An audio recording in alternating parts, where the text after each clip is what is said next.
So we had a customer who had a loved one pass away, and they asked us to pick up and pack some groceries. Some were picked up from family member house, but the bulk of it was picked up from quite a few stores. And we normally only would go to one store for a customer, but we did this as a favor.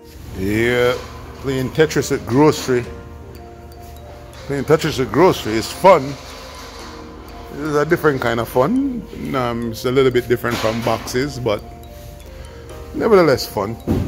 I decided to forego the decontain and just pack it onto a pallet.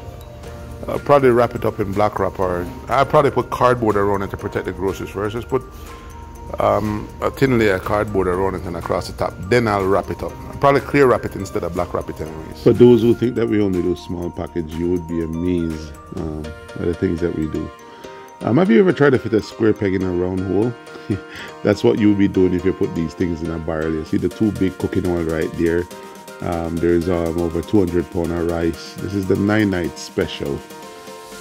So in the end, we decided just to wrap it in clear plastic to make it visible, giving customs less work so they don't have to strip off the side. They could just strip the top and dig from the top. And this customer got a bang for their buck as far as getting groceries and things with big rice. This is over like 275 pounds of rice. Getting high quality grocery at reasonable rate to give their loved one a good and proper send off.